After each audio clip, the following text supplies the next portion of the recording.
Everyone in our town avoided the mountain after sunset. No one ever really explained why. They just said the cave inside it was alive, a living, breathing entity. I never believed in haunted places or local ghost stories. To me, it was just a way for parents to keep their kids from getting into trouble. That all changed the night my friends and I decided to prove them wrong. There were 5 of us: me, Liam, Chloe, Ben, and Sarah. We were all young, all confident, all laughing as we hiked up the trail toward the cave. We had flashlights, a couple of energy bars, and enough bravado to challenge a god. As we stood before the dark, gaping mouth of the cave, the wind seemed to die down. The usual chorus of crickets and night insects went silent. It was as if the whole mountain was holding its breath. Liam, ever the leader, was the first one in to see. "Just a big, empty hole," he called back, his voice echoing slightly. The rest of us followed our flashlight beams dancing off the rough stone walls. At first, it was exactly what you'd expect. A bit damp, cool, and smelling of wet earth and minerals. The silence was profound, broken only by the drip of water from stalactites and the crunch of our boots on the gravel floor. We ventured deeper, the entrance shrinking behind us until it was just a small, pale dot. That's when I noticed something strange. 2. I brushed my hand against the wall, and it wasn't cold and damp like it should have been. It was warm. Not just slightly warm, but warm like the skin of an animal. I stopped. "Hey guys, feel this," I said. Chloe reached out and touched it. "Whoa, that's weird. It's like it has a fever." Ben, the skeptic of our group, scoffed. "It's probably just geothermal heat or something. Don't let the stories get to you." But then something else started. The air thing. It began to move, but not like a draft. It was a slow, heavy, rhythmic pulse. In and out. It felt thick and organic. We all stopped walking, listening.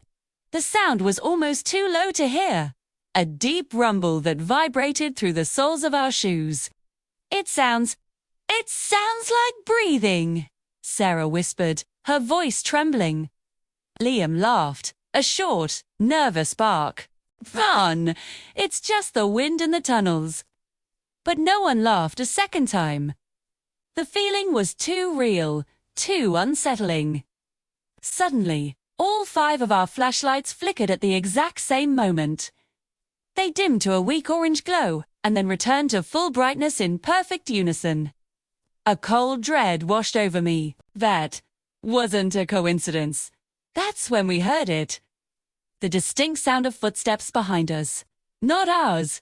Heavier. Deliberate. Scraping on the stone. We spun around, shining our lights back the way we came. The tunnel was gone. I don't mean it was dark. I mean the wide, straight passage we had just walked down was no longer there. The cave had changed.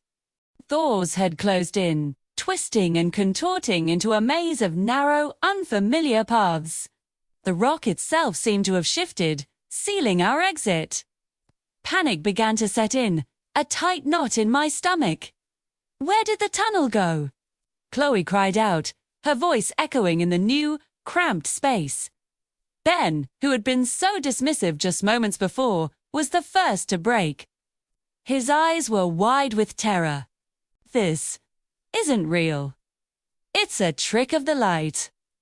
"Slotty," he yelled, and before any of us could stop him, he bolted. He picked a random tunnel and ran, his footsteps frantic. His scream echoed for maybe 2 seconds before it was abruptly cut off. Just ... silence. We stood frozen for a moment, the silence more terrifying than the scream itself. "Ben!" Liam shouted, his voice cracking. We cautiously moved toward the tunnel Ben had run into, our lights shaking. We didn't get far before we found his flashlight on the ground. It wasn't just dropped. It was bent and crushed, as if something immense had stepped on it. There was no sign of Ben. He had vanished. Then the cave spoke. Not with words, but with a sound that I can only describe as a deep, wet, gurgling growl. It was a sound of pure rage, and it came from everywhere at once. The ground trembled beneath our feet, shaking loose pebbles from the ceiling. We huddled together, for terrified kids in the belly of something ancient and malevolent. From the darkness ahead, at the very edge of our light, shadows began to move. They were huge, misshapen things, clinging to the walls and ceiling. They weren't human. They didn't walk. They crawled, their limbs moving in a jerky, unnatural way. There were too many of them to count. Sarah let out a choked sob. One of the shadows detached itself from the wall and moved with impossible speed. Before we could even react, it grabbed Liam. He didn't even have time to scream. He was just pulled into the darkness. Freehorde. His hand scraping desperately against the stone, a sound that ended with a sickening wet crunch. His flashlight clattered to the floor, its beam pointing at a fresh, dark smear of blood on the rock. Now it was just Chloe, Sarah, and me. We were trapped, surrounded. The truth hit me with the force of a physical blow. The cave wasn't haunted by ghosts or spirits. The cave itself was the monster. It was a predator, and we had walked right into its mouth. The cave was hungry. Another one of the crawlers lunged for Sarah. I pushed her out of the way, and the thing's claws scraped my arm, tearing my jacket. The pain was sharp and hot. "Run!" I screamed. We ran without thinking, without direction, just away from the grasping shadows and the gurgling sounds. The air started rushing past us, a powerful wind pulling us forward.